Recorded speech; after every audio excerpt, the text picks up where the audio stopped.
उपसहसहजक यौगिक है उनके बारे में अध्ययन करेंगे। यूनिट 9 है। यौगिक तीन प्रकार के होते हैं। एक तो है सिंपल कंपाउंड, साधारण यौगिक, सिंपल कंपाउंड साधारण या सरल यौगिक। दूसरे आपके द्विक डाई कंपाउंड, और तीसरे हैं आपके कोऑर्डिनेशन कंपाउंड, उपसहसहजक यौगिक, कोऑर्डिनेशन या उपसहसहजक यौगिक।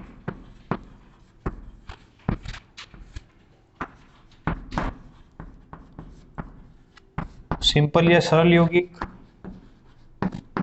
द्विक यौगिक और उपसहसहजक या जटिल यौगिक। सरल यौगिक ऐसे यौगिक जो ठोस अवस्था में स्थायी होते हैं, ठोस अवस्था में स्थायी होते हैं तथा जलीय विलयन में, ठोस अवस्था में तो क्या होता है, स्थायी होते हैं, और जलीय विलयन में आपके एक धनायन और एक ऋणायन का परीक्षण देते हैं।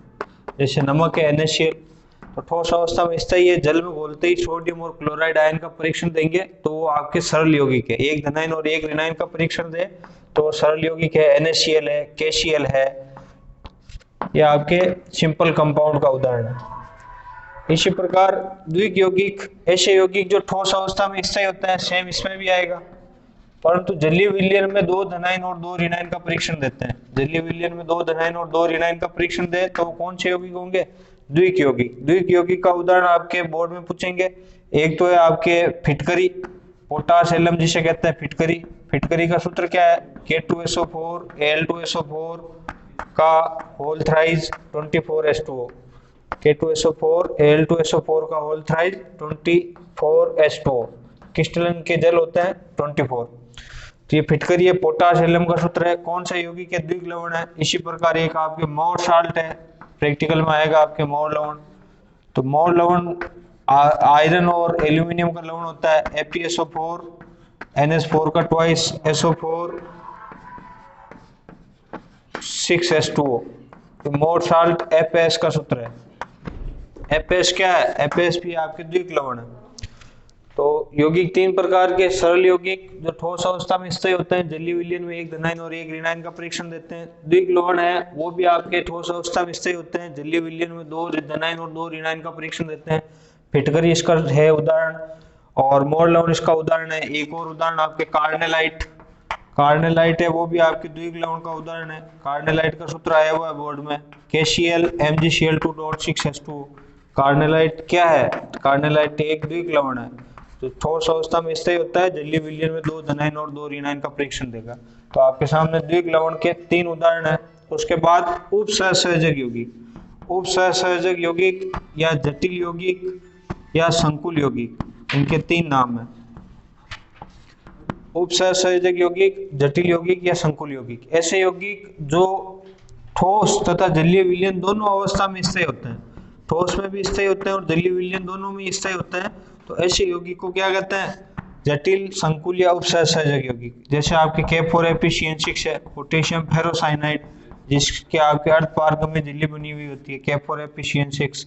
इसी प्रकार आपके फेरिफेरोसाइनाइड, पर्शियन ब्लू है, Fe4FeCN6 का होल थ्राइज पर्शियन ब्लू भी क्या है आपके, पर्शियन ब्लू भी एक संकुल यौगिक है। ना तो ये जलीय विलयन में अपने मुक्त आयनों का परीक्षण देंगे, न ठोस अवस्था में मुक्त आयनों का परीक्षण देंगे। तो ऐसे यौगिक को क्या कहते हैं, संकुल या जटिल यौगिक कहते हैं। तो यौगिक कितने प्रकार के हो गए, यौगिक आपके तीन प्रकार के हो गए। इसमें से आपको फिटकरी का सूत्र याद रखना है, मोर लवण का सूत्र याद रखना है, कार्नेलाइट का सूत्र याद रखना है।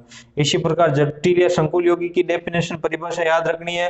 ऐसे यौगिक जो ठोस अवस्था तथा जलीय विलयन दोनों ही अवस्था में अपने मुक्त आयनों का परीक्षण नहीं देते हैं, संकुल या जटिल यौगिक कहलाते हैं। उदाहरण आपको जरूर ध्यान में रखना है, K4FeCN6 है, Fe4FeCN6 का होल थ्राइज है।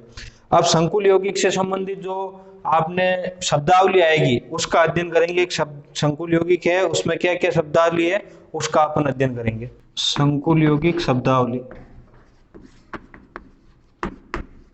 संकुल यौगिक की परिभाषा आपको याद होगी कि ऐसे यौगिक जो ठोस तथा जलीय विलयन दोनों ही अवस्था में अपने मुक्त आयनों का परीक्षण नहीं देते हैं, संकुल यौगिक कहलाते हैं। अब इसमें शब्दावली क्या क्या आएगी, जैसे आप एक संकुल यौगिक आपने लिखा K4ApCN6। ठीक है, तो इसमें शब्दावली में जो CN है, Fe क्या है, मेटल हो गई, और साथ में CN क्या है, लिगेंड है। नया शब्द आ रहा है लिगेंड। तो मेटल और लिगेंड को दोनों को सम्मिलित रूप से क्या कहते हैं, समन्वय मंडल। क्या कहते हैं, समन्वय मंडल। और जो बाहर रहता है उसे कहते हैं प्रत्यायन। बाहर रहता है उसे क्या कहते हैं, प्रत्यायन। और प्रत्यायन वाले मंडल को क्या कहते हैं, आयनिक मंडल। आयनिक मंडल। ठीक है, तो सबसे पहले किसकी परिभाषा आई, लिगेंड की परिभाषा आई कि लिगेंड किसे कहते हैं। लिगेंड डेफिनेशन आई कि ऐसे दाता परमाणु जो केंद्रीय धातु आयन को, ऐसे दाता परमाणु जो केंद्रीय धातु आयन को इलेक्ट्रॉन युग्म प्रदान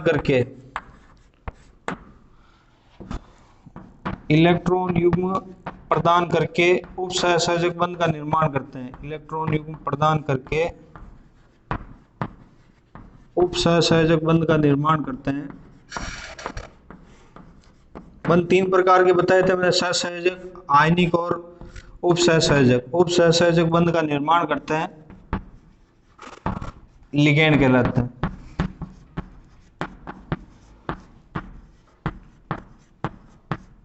लिगेंड कहलाते हैं। तो लिगेंड की परिभाषा आपके सामने है कि ऐसे दाता परमाणु जो केंद्रीय धातु आयन को इलेक्ट्रॉन युग्म प्रदान करके उपसहसंयोजक बंध का निर्माण करते हैं, लिगेंड कहलाते हैं। ठीक है, तो अब इसमें जिनके पास इलेक्ट्रॉन युग्म होंगे वही तो इलेक्ट्रॉन युग्म प्रदान करेंगे। जैसे अमोनिया है तो नाइट्रोजन के ऊपर एक जोड़ी इलेक्ट्रॉन युग्म पड़ा है तो ये इलेक्ट्रॉन युग्म प्रदान करेगा। अब इसका आईयूपीएसी में अमोनिया नाम नहीं होकर नाम क्या है इसका, एमीन। इसी प्रकार H2 है तो जल के ऊपर दो जोड़ी लोन पेयर पड़े हैं तो ये भी इलेक्ट्रॉन युग्म प्रदान करेगा, ये भी लिगेंड है। तो जल का यहाँ पे नाम क्या है, एक्वा। आईयूपीएसी में अब यहाँ पे आपको वाटर नहीं लिख करके, और यहाँ पे इसका H2O का नाम क्या होगा, एक्वा। इसी प्रकार आपके CO क्या है, कोबाल्ट नहीं होकर ये उदासीन लिगेंड है, कार्बोनिल, ये भी इलेक्ट्रॉन युग्म प्रदान करता है। जिसके पास इलेक्ट्रॉन युग्म होंगे वो इलेक्ट्रॉन युग्म प्रदान करके उपसहसंयोजक बंध का निर्माण करेगा, उसे लिगेंड कहते हैं। NH3 हो गया, H2 हो गया, CO हो गया, EN हो गया। EN का नाम क्या है, एथिलीन डाइएमीन। ये भी आपके क्या है, ये भी लिगेंड है, एथिलीन डाइएमीन। अब लिगेंड के प्रकार है, टाइप्स ऑफ लिगेंड। लिगेंड के प्रकार है, उनका भी अध्ययन करेंगे। तो पहले शब्दावली वोकैबुलरी का अध्ययन कर रहे हैं अपन कि उसमें लिगेंड की डेफिनेशन आ गई, केंद्रीय धातु आयन आ गया उसमें। अब समन्वय मंडल किसे कहते हैं, प्रश्न आ गया, समन्वय मंडल किसे कहते हैं। तो केंद्रीय धातु आयन तथा लिगेंड, समन्वय मंडल की परिभाषा क्या है, coordination chamber, CC. Coordination chamber की परिभाषा, केंद्रीय धातु आयन तथा लिगेंड जो गुरु कोष्ठक में व्यवस्थित किए जाते हैं उन्हें सम्मिलित रूप से क्या कहते हैं, समन्वय मंडल कहते हैं। केंद्रीय धातु आयन तथा लिगेंड, केंद्रीय धातु आयन तथा लिगेंड जिन्हें गुरु कोष्ठक में लिखा जाता है उसे क्या कहते हैं, समन्वय मंडल कहते हैं। और फिर आपकी किसकी परिभाषा आई, आयनिक मंडल की। आयनिक मंडल किसे कहते हैं, केंद्रीय धातु आयन तथा लिगेंड के पश्चात जो गुरु कोष्ठक के बाहर लिखे जाते हैं जिन्हें प्रति आयन के रूप में प्रदर्शित करते हैं, गुरु कोष्ठक के बाहर उपस्थित प्रति आयन जिसे आयनिक मंडल कहते हैं। और ये आपके संयोजकता को प्रदर्शित करता है। किसको प्रदर्शित करता है, संयोजकता को प्रदर्शित करता है। तो आपके समन्वय मंडल की परिभाषा हो गई, आयनिक मंडल की परिभाषा हो गई और लिगेंड की परिभाषा हो गई। उसके बाद है समन्वय संख्या। समन्वय संख्या, समन्वय संख्या किसे कहते हैं, समन्वय संख्या। समन्वय संख्या को क्या कहते हैं, coordination number, coordination number, CN का सूत्र क्या है, CN है कि केंद्रीय धातु आयन से बंधित लिगेंडों की संख्या को, केंद्रीय धातु आयन से बंधित, केंद्रीय धातु आयन से बंधित लिगेंडों के दाता परमाणु की संख्या को, बंधित लिगेंडों के दाता परमाणुओं की संख्या को, दाता परमाणुओं की संख्या को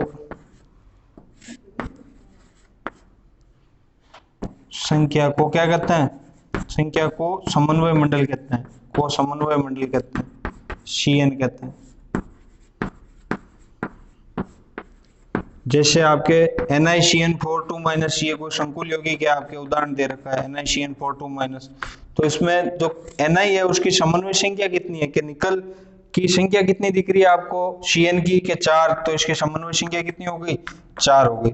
जैसे इसी प्रकार आपके COF6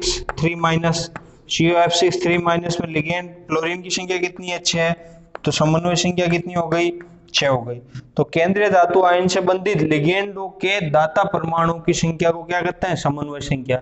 तो इसमें आपने 4 परिभाषा पढ़ी है, एक तो समन्वय मंडल की, एक आयनिक मंडल की, एक लिगेंड की, एक समन्वय संख्या की। वापस रिपीट कर रहा हूं, समन्वय मंडल की, केंद्रीय धातु आयन तथा लिगेंड को सम्मिलित रूप से गुरु कोष्ठक में लिखा जाता है, जिसे समन्वय मंडल कहते हैं।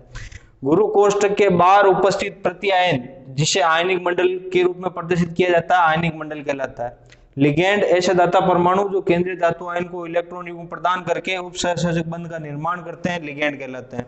इसी प्रकार समन्वय संख्या केंद्रीय धातु आयन से बंधित लिगेंडों के दाता परमाणु की संख्या को क्या कहते हैं, समन्वय संख्या कहते हैं। ठीक है, तो ये आपके जो शब्दावली आ रही है संकुल यौगिकों से कि इसमें लिगेंड क्या होता है, समन्वय संख्या क्या होती है, तो आप उनका अध्ययन कर रहे हैं। उसके बाद लिगेंड के प्रकार है, टाइप्स ऑफ लिगेंड। लिगेंड के प्रकार है, लिगेंड के प्रकार, टाइप्स ऑफ लिगेंड। अब आपको प्रश्न पूछे कि आवेश के आधार पर लिगेंड कितने प्रकार के होते हैं। लिगेंड के प्रकार किसके आधार पर, आवेश के आधार पर, आवेश के आधार पर, आवेश के आधार पर लिगेंड कितने प्रकार के होते हैं। तो आपको लिखना है कि आवेश के आधार पर लिगेंड 3 प्रकार के होते हैं। आवेश के आधार पर कितने प्रकार के, धनावेशित, ऋणावेशित और उदासीन। आवेश के आधार पर लिगेंड कितने प्रकार के होते हैं, 3 प्रकार के। ऐसे लिगेंड जिन पर धनावेश होता है, धनावेशित लिगेंड कहलाते हैं। क्या होता है, धनावेश होता है, धनावेशित लिगेंड कहलाते हैं। ऐसे लिगेंड जिन पर ऋणावेश होता है, ऋणावेशित लिगेंड कहलाते हैं। ऐसे लिगेंड जिन पर कोई आवेश नहीं होता है, उदासीन लिगेंड कहलाते हैं। अब धनावेशित लिगेंड का एक इनमें पीछे अनुलग्न लगता है EM। ऋणावेशित लिगेंड के पीछे अनु का मतलब होता है पीछे जो शब्द लगता है अनुलग्न, वो होता है O, और उदासीन में कोई नाम में नहीं होता है। जैसे आपके देखेंगे अब उदाहरण, अपन उदासीन लिगेंड में H2O उदासीन है तो इसका नाम अपरिवर्तित रहेगा एक्वा। CO कार्बोनिल उदासीन लिगेंड है तो इसका नाम कार्बोनिल का कार्बोनिल रहेगा। इसी प्रकार आपके EN एथिलीन डाइएमीन उदासीन लिगेंड है और EN एथिलीन डाइएमीन उदासीन लिगेंड है तो इनका नाम अपरिवर्तित रहेगा। अब जो ऋणावेशित लिगेंड है उनके नाम के पीछे O लगेगा, क्लोरो, ब्रोमो, आयोडो, साइनो। तो जिनके ऊपर माइनस है, ऋणावेशित है, ऋणावेश है, तो उनके पीछे अनुलग्न क्या लग रहा है, साइनो, O आ रहा है, O अनुलग्न आ रहा है, क्लोरो, ब्रोमो, आयोडो। ठीक है, इसी प्रकार धनावेशित लिगेंड के पीछे अनुलग्न क्या लगेगा, EM। EM में जैसे आ गया NO2+, नाइट्रोसोनियम, नाइट्रोसोनियम, EM अनुलग्न लग रहा है, सोनियम, EM। इसी प्रकार आपके हाइड्रोजीनियम, NH2 को हाइड्रोजीन कहते हैं, उसमें NH3+ हो गया, हाइड्रोजीनियम। तो आपको कहेगा 2 धनावेशित लिगेंड के नाम लिखो, तो आपको ये लिखना है NO2+, NH2, NH3+, ऋणावेशित के Cl, Cn, उदासीन के H2O, CO, En।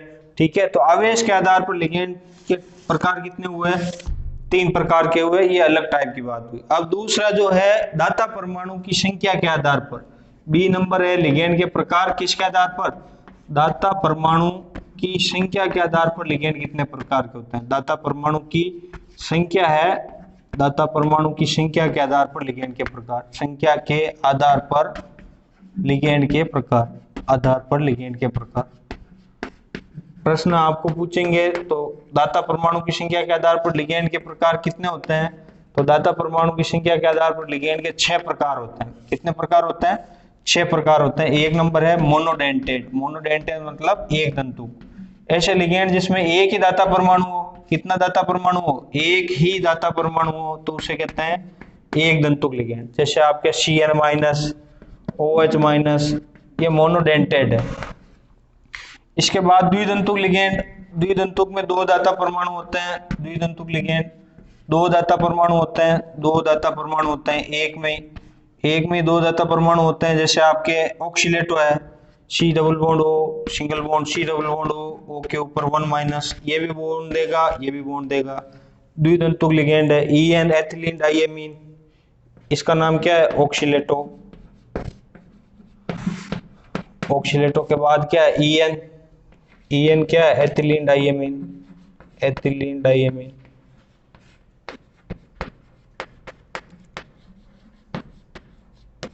Ethylene diamine, ethylene diamine का सूत्र CH2 NH2 ethylene diamine.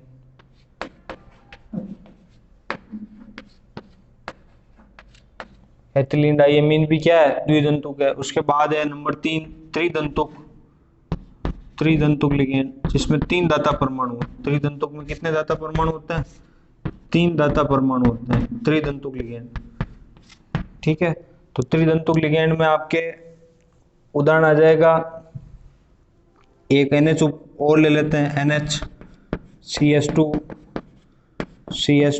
CH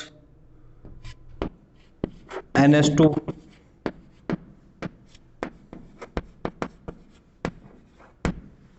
acetic अम्ल है डाइएसिटेटो, डाइएथिलीन डाइएसिटेटो, डाइएथिलीन डाइएसिटेटो, डाइएसिटेटो।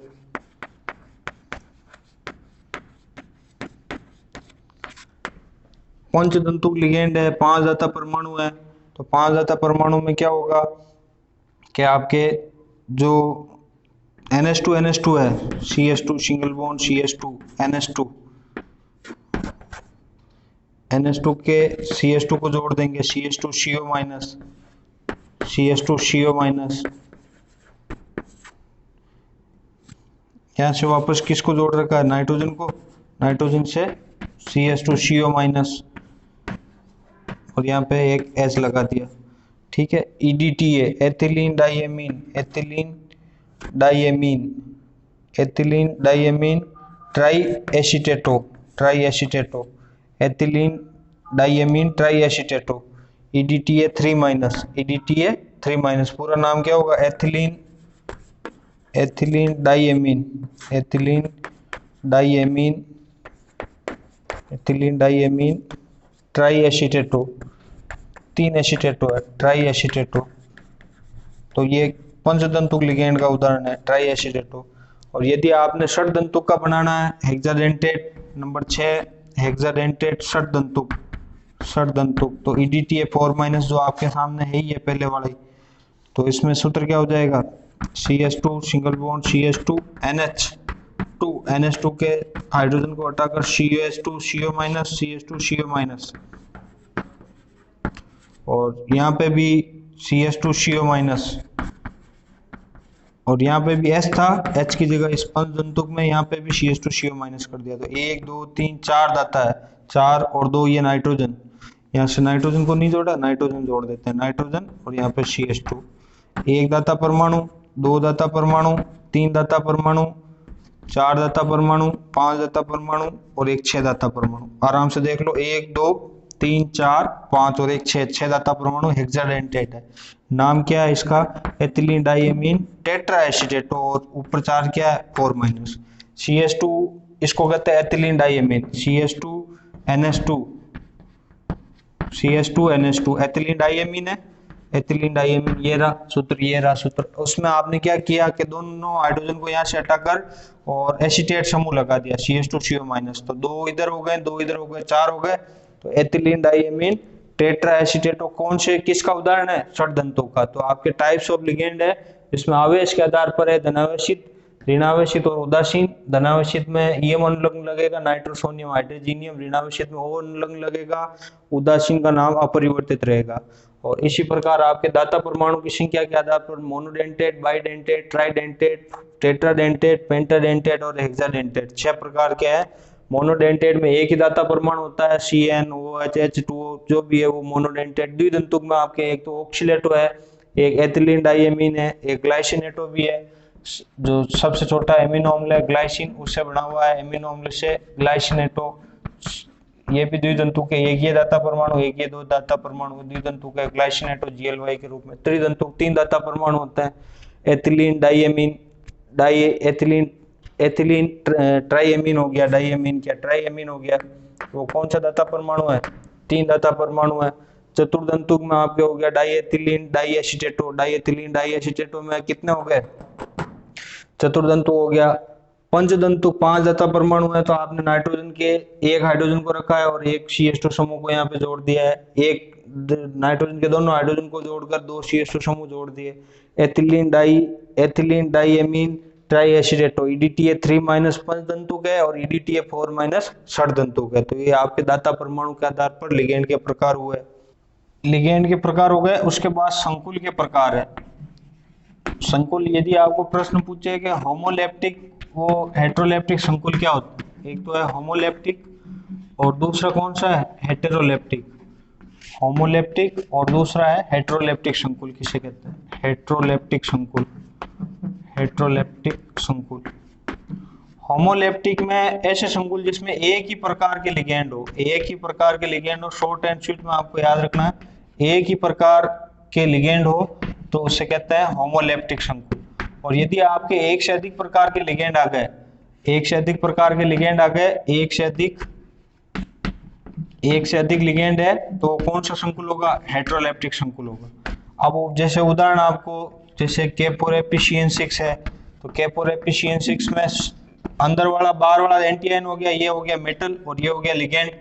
तो लिगेंड कितना, एक ही CN है, तो ये होमो का उदाहरण है। और यदि आपको इस प्रकार का उदाहरण दे, PTNS3 का थ्राइस Cl3, तो इसमें आपके जो NH3 है और एक Cl है, दो लिगेंड आ गए, तो ये हेटेरोलेप्टिक का उदाहरण है। ठीक है, तो होमोलेप्टिक लिगेंड ऐसे लिगेंड या संकुल जिनमें एक ही प्रकार के लिगेंड होते हैं होमोलेप्टिक संकुल कहलाते हैं, और एक से अधिक प्रकार के होते हैं तो उन्हें क्या कहते हैं, हेटेरोलेप्टिक संकुल कहलाते हैं। तो संकुल दो प्रकार के हो गए, होमो और हेटेरो। जैसे आपको कहते हैं इनमें से छांटिए, तो आपको ये ध्यान रखना है कि होमो और हेटेरो में PTNS3 का 6 Cl2, अब ये होमो है या हेटेरो है, तो आपको पता होना चाहिए जो अंदर है वो मेटल है और जो अंदर है वो लिगेंड है। बाहर वाला कभी भी लिगेंड नहीं होगा, बाहर वाला हमेशा क्या होगा, प्रत्यायन होगा। बाहर वाला क्या होगा, गुरु कोष्ठक के बाहर वाला प्रत्यायन होगा, इसको लिगेंड में शामिल नहीं करना है। तो अब लिगेंड तो एक ही आ रहा है, अमोनिया, अमोनिया को एमीन कहते हैं। तो कौन सा आपके संकुल हुआ, होमोलेप्टिक। ये कौन सा संकुल हुआ, होमोलेप्टिक। तो आपको इस प्रकार होमो और हेटेरो की जांच आनी चाहिए, और ये आपके प्रश्न इस प्रकार पूछेंगे, होमो और हेटेरोलेप्टिक किसे कहते हैं, या इनमें से छांटिए, तो आपको ये ध्यान रखना। होमो और हेटेरोलेप्टिक संकुल के बाद है आपके किलेट लिगेंड किसे कहते हैं, किलेट लिगेंड किसे कहते हैं, किलेट लिगेंड। तो ऐसे लिगेंड जो केंद्रीय धातु आयन को किलेट वलय द्वारा घेर लेते हैं, केंद्रीय धातु आयन को किसके द्वारा घेर लेते हैं, किलेट वलय के द्वारा घेर लेते हैं, किलेट लिगेंड कहलाते हैं। केंद्रीय धातु आयन को किलेट लिगेंड के द्वारा घेर लेते हैं, किलेट वलय के द्वारा। और ये लिगेंड एक से अधिक दंतुक होते हैं, बहुदंतुक होते हैं या द्विदंतुक लिगेंड होते हैं। ऐसे लिगेंड द्विदंतुक या त्रिदंतुक लिगेंड जो केंद्रीय धातु आयन को किलेट वलय के द्वारा घेर लेते हैं, किलेट लिगेंड कहलाते हैं। जैसे आपके एपी और आपके GLY ग्लाइसिनेटो का थ्राइस, GLY का थ्राइस, GLY का थ्राइस है। तो इसमें क्या होगा, ये किलेट लिगेंड का निर्माण करेगा, किलेट लिगेंड के द्वारा इसको घेर लेगा। NH2CH2CO-, NH2CH2CO- और NH2CH2CO-। तो तीनों तरफ से आपके वलय का निर्माण हो गया। बीच में कौन आ गई, एपी, एक बंद, दो बंद, तीन बंद, चार बंद, पांच बंद और 6 बंद। चारों तरफ से जिस प्रकार केकड़ा अपने शिकार को नहीं घेरता है, केकड़े से बना हुआ किलेट बना हुआ है, तो वो चारों तरफ से केंद्रीय धातु आयन को घेर लेता है। तो इस प्रकार के लिगेंड को क्या कहते हैं, किलेट लिगेंड कहते हैं। ठीक है, तो होमोलेप्टिक लिगेंड हो गया, हेटेरोलेप्टिक लिगेंड हो गया, किलेट लिगेंड हो गया। और आपको समन्वय संख्या की परिभाषा मैंने बताई दी कि समन्वय संख्या किसे कहते हैं, कि केंद्रीय धातु आयन संबंधित लिगेंडों की संख्या को क्या कहते हैं, समन्वय संख्या कहते हैं। अब समन्वय बहुफलक और वो है उनकी परिभाषा। तो समन्वय बहुफलक, समन्वय मंडल और आयनिक मंडल में आ गए।